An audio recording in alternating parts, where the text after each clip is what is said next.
But first, Ipswich has marked 1 year since devastating floods swept through the area. More than 8,500 homes and businesses were affected. Lisa Rolls is in Ipswich, where a remembrance ceremony is about to take place. And Lisa, this city began its fight back right from day one.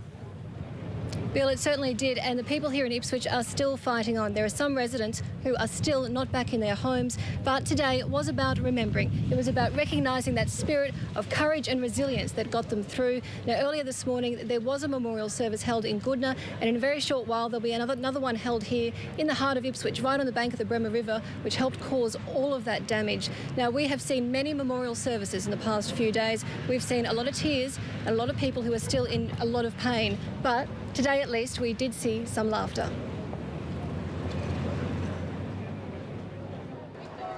Just like during the flood recovery, it took all levels of government pulling together to unveil this giant flood monument in Ipswich. But on a day dedicated to honouring the resilience of flood victims, there was no way they were going to give up. It's called the Pillar of Courage. The yellow section on the marker shows how high the water was here last year.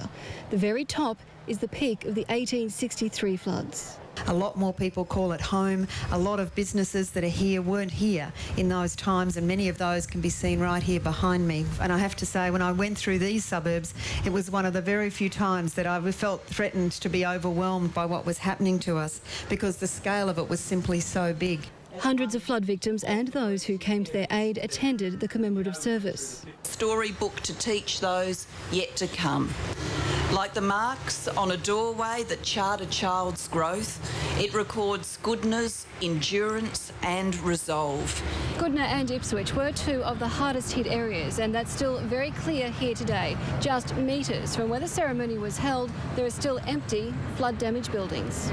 Protesters were told to leave, but with so many people still needing help, the Mayor had insurance companies in his sights. After, 7 days, if I don't pay, they'll ring me up and say, we're going to cancel your policy. Yet they can take months and months and months to get those dollars out to those needed people. But as he'd said, today was about remembering and being proud.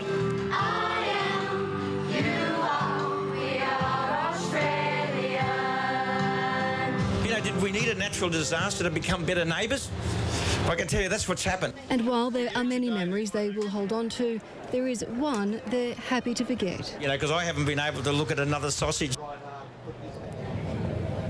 And Mayor Paul Pisala joins me now live. And Paul, you must be very happy with how the city's responded. Oh, fantastic. Look, it's just great to see when your city's hit with a natural disaster, it's not the damage, but it's the way you respond. And the people have just been so fantastic with strength, resilience, and that care. It came from all over South East Queensland, so boundaries were broken down. I can't say how proud I am of the city, and, we're proud to be part of a great solution in South East Queensland. Will tonight bring closure, or will tonight be a tough night? No, tonight is about reflecting on the last 12 months, but at the same time recognising the good, but also to let people know out there that they're not alone, because there's still a lot of people who need to get into their houses and have their own closure. So it's about supporting people who have been through a very, very tough time.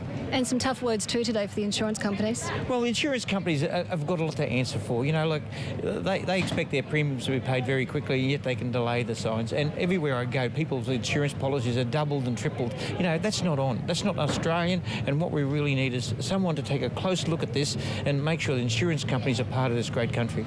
Thank you, Paul. I know you've got a very important ceremony to get to, so we'll let you go. Thank you very much. Thank you.